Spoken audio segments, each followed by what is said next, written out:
মনপাথর ফাঁড়ি থানার ওসি জয়ন্ত দাস প্রতিনিয়ত নিষ্ঠার সহিত কাজ করে যাচ্ছেন। কোনো প্রকার অন্যায়কে প্রশ্রয় দেন না ওসি জয়ন্ত দাস। তিনি আইনের রক্ষক হয়ে কাজ করার পাশাপাশি প্রতিনিয়ত সমাজ সেবামূলক কাজ করে থাকেন। জয়ন্ত দাস এই ধরনের কাজের জন্য তিনি সকলের মনে বিশেষ জায়গা করে নিয়েছেন। জয়ন্ত দাস মনপাথর ফাঁড়ি থানায় থাকাকালীন অপরাধের সংখ্যা অনেকটা কমেছে। এরই মধ্যে দেখা যাচ্ছে যুব সমাজকে ধ্বংস করার লক্ষ্যে কিছু সংখ্যক লোকজন নেশার রমরমা ব্যবসা করছে। রাজ্য সরকার চাইছে নেশামুক্ত ত্রিপুরা গঠন করতে। রাজ্য সরকারের উদ্দেশ্যকে সাফল্যমণ্ডিত করতে কাজ করে যাচ্ছে ওসি জয়ন্ত দাস। আর এলাকায় উত্তর তাকমা এলাকায় গাঁজা চাষের খবর পেয়ে বিশালগড় পুলিশ বাহিনী নিয়ে গাঁজা বাগান ধ্বংস করেন। শুক্রবার সকালবেলা এই অভিযান চালানো হয়।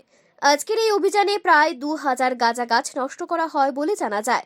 ওসি জয়ন্ত দাসের নেতৃত্বে বিগত দিনেও এই ধরনের অভিযান চালাতে দেখা যায়।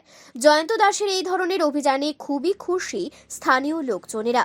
সকলে আশাবাদী ওসি জয়ন্ত দাসের নেতৃত্বে যুব সমাজ নেশার করাল গ্রাস থেকে মুক্তি পাবে। নেশামুক্ত ত্রিপুরা গঠনের সঠিক পথ দেখাচ্ছে ওসি জয়ন্ত দাস। জানা যায় ওসির এই ধরনের অভিযান আগামী দিনেও জারি থাকবে।